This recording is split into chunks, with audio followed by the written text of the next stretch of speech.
Hello Namibia, welcome to your daily lunchtime show where we get to catch up on the current events and news that are in the headlines. My name is Priska Anyolo and welcome to our Monday edition of NMH at 1. At this time of day, we bring you the latest news for the day and a quick review of the last 24 hours. The Namibia Airports Company is in the meantime conducting its annual general meeting as we speak. One would expect that the much talked about renovations and Chinese proposal to upgrade the Hosea Kutaku International Airport is bound to be one of the main discussion points. The lockdown is obviously on all of our lips and minds. Today, in fact, in probably an hour's time, the Namibian President Hage Geingob is due to announce where Namibia heads next in COVID-19 saga. As you all would know, Namibia, except for the Erongo region, is presently under stage 3 of the lockdown regulations. Erongo has been placed back under the extremely strict rules as per stage 1 and are due to find out today whether the government is going to prolong their plight or uplift them at least to stage 2, if not stage 3. The tremendous increase in COVID-19 infections, described as local infections, in Walvis Bay area is clearly expected to play a part in the decision of the president. In that context, we bring you an update of the current COVID-19 situation. So when looking at the latest available data on COVID-19, we find that the Ministry of Health and Social Services this morning confirmed 8 new cases, 7 in Walvis Bay and 1 in Swakopmund. Their test results were received yesterday. Namibia now has a total of 63 confirmed cases. 2 new recoveries were also announced, which means the overall recovery rate thus far is now standing at 33%. None of the new cases are seriously ill and many are asymptomatic. On Thursday and Friday, more than 200 tests were done on 2 consecutive days for the first time. More than 300 tests were done collectively on Saturday and Sunday, but these official statistics are yet to be released. In the meantime, almost 200 new possible contacts of confirmed cases were traced on Friday alone. Yolanda now spoke to a kindergarten that was ready to open today. As from today, the pre-primary and parts of the primary schools were supposed to open until this next steps was cancelled very late yesterday evening. Here we are informed of what steps had been taken to follow COVID-19 procedures.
One family would like to apologize for the inconveniences being caused right now due to technical difficulties. But please do stay tuned as we'll be right back with the video.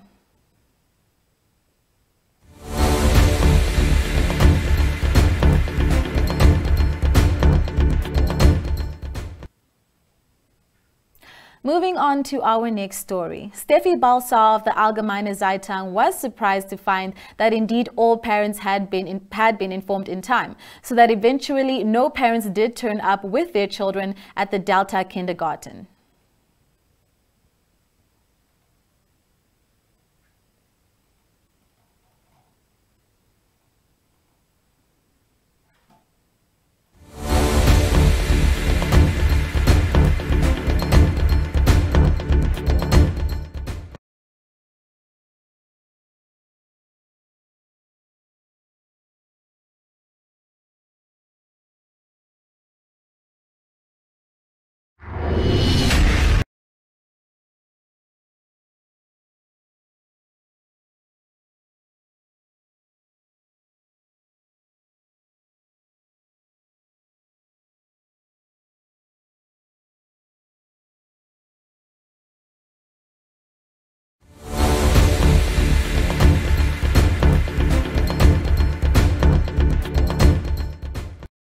Hold on.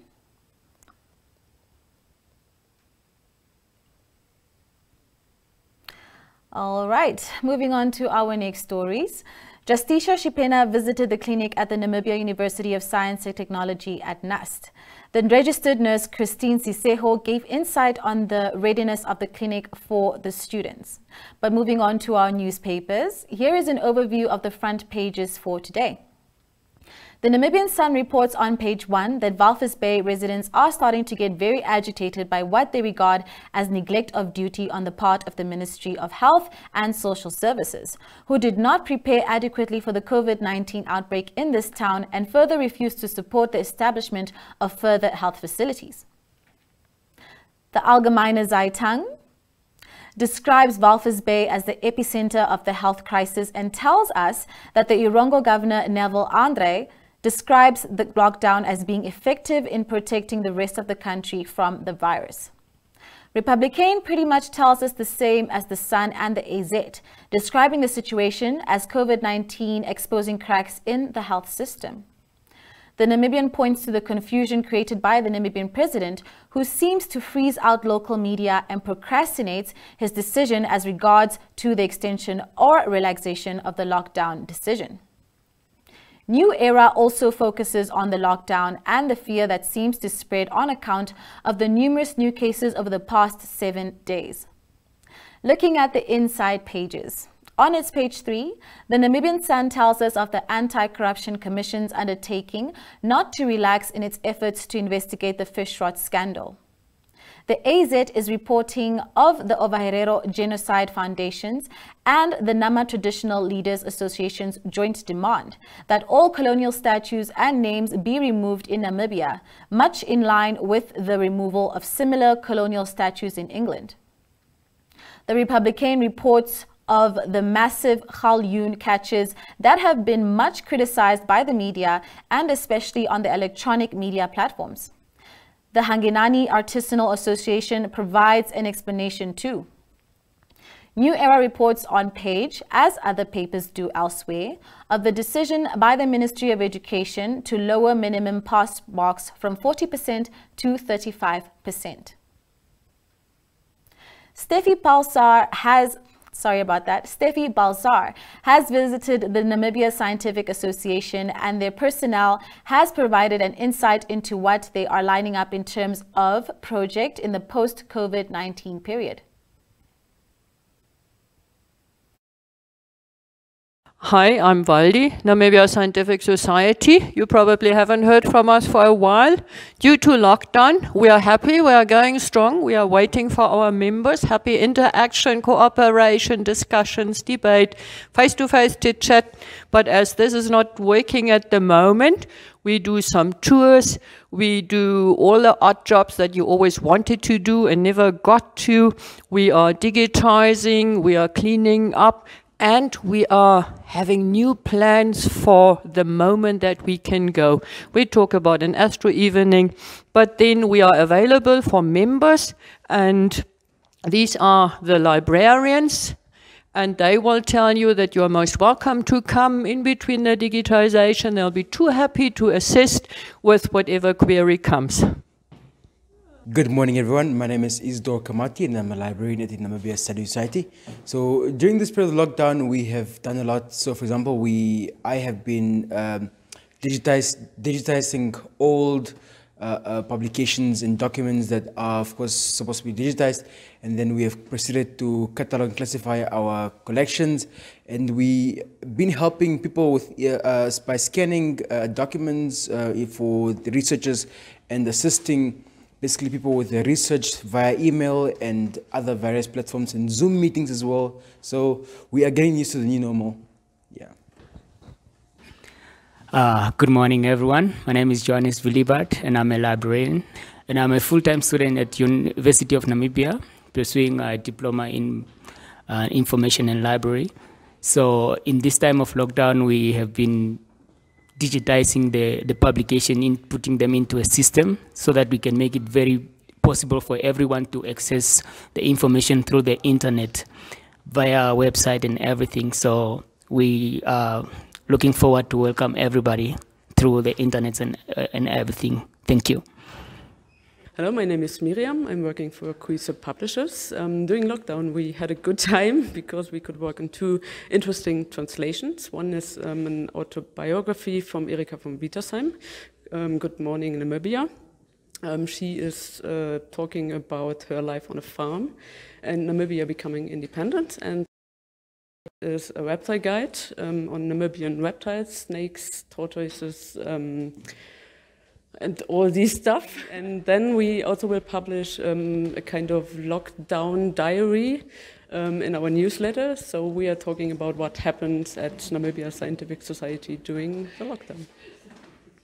Hi, I'm Ruth. I'm usually the person who sends the emails about the outstanding invoices and payments due. Corona time forced us to rethink entirely. Most of us took our workstations home, including me. I snuggled up at home. And the time gave me lots of possibilities to clean up. So I cleaned up my computer, I cleaned up our database, I prepared for the future. We had a daily interaction with Zoom meetings, so we didn't all get isolated at home alone. But I have to say I'm glad that we are allowed to work and that we are allowed to be a team again. And I hope that this finishes and is over soon so that we can welcome all the public and everyone and have our talks, which we really, really, really miss.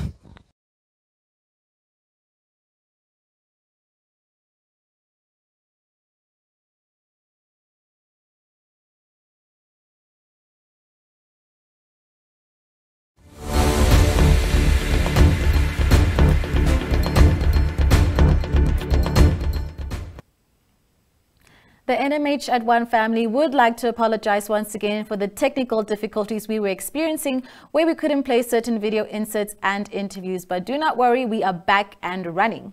Yolanda now spoke to a kindergarten that was ready to open today. As from today, the pre-primary and parts of the primary schools were supposed to open until these next steps was cancelled very late yesterday evening. Here we are informed of what steps had been taken to follow COVID-19 procedures.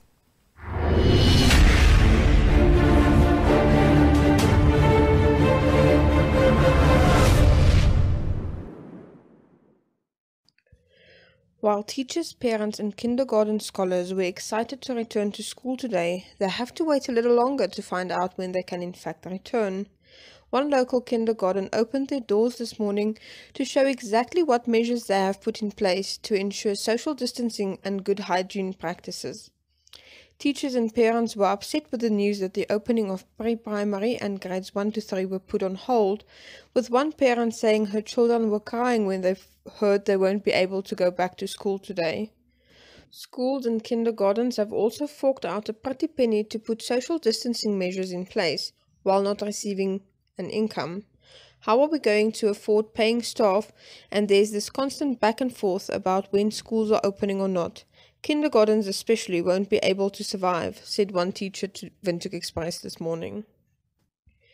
Kindergartens have been lenient towards parents, with some giving payment holidays, but if the schools don't open soon and start generating an income again, many won't be able to pay their staff anymore.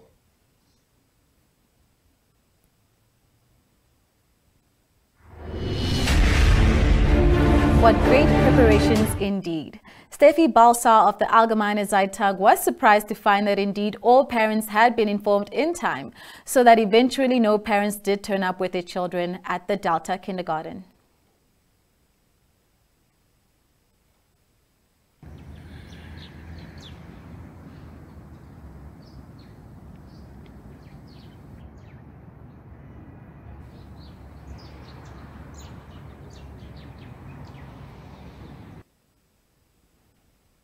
Yolanda was definitely very busy. And as another Windhoek Express moment, she tells us of a second-hand concept store in Windhoek, which sells what they prefer to call pre-loved items.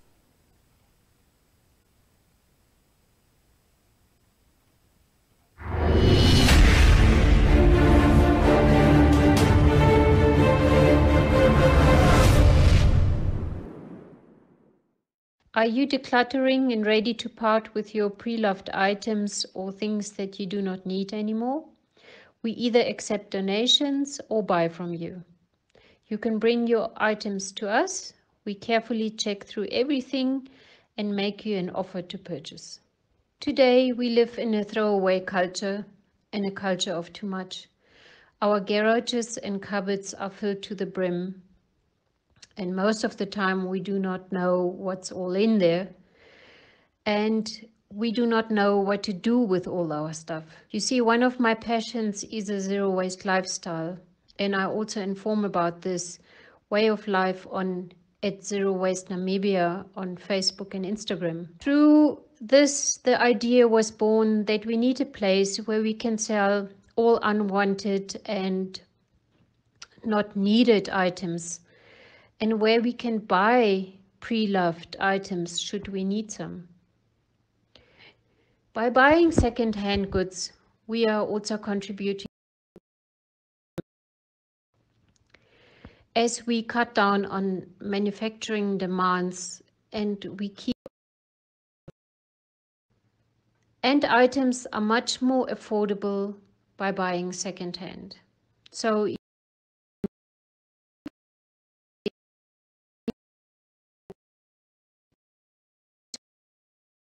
from anyone wanting to reduce their belongings.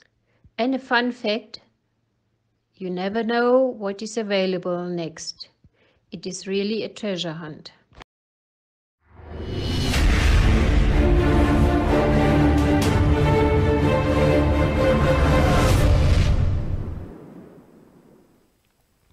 Justicia Shipena visited the clinic at the Namibia University of Science and Technology. The registered nurse Christine Siseho gave insight on the readiness of the clinic for the students.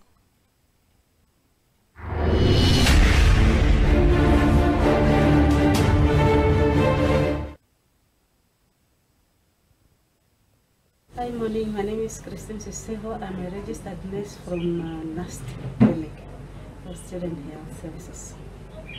So at this point in time, we got our clinic and everything ready for the returning students. We have few that came back, and at this point in time, we didn't get anyone for consultations yet. But we have all that we need. Things like we have our gloves, our mask, we have our goggles, we have the hand sanitizers, and we also put the signage, like on our sitting bench, that with a distance of 1 meter apart, we put the stopping sign, that is a demarcation where one student should sit, and then, yeah. We also have a tent at the back of the clinic, so when our students are checking in, those without the signs of COVID, that you should check into the tent, and we do the parameters, we get their demographic informations. They are suitable, they can come through to the clinic. But for those who present with signs and symptoms of COVID, we advise that they call the toll-free number. Yeah. And with that, we have reached the end of this live broadcast. My name is Priska Anyolo, and thank you so much for listening. And we here at NMH wish you a pleasant day ahead.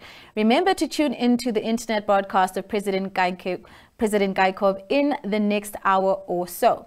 Finally, we present you with a short forecast of the weather, which you can expect for tomorrow, Tuesday, the 23rd of June, 2020. Goodbye.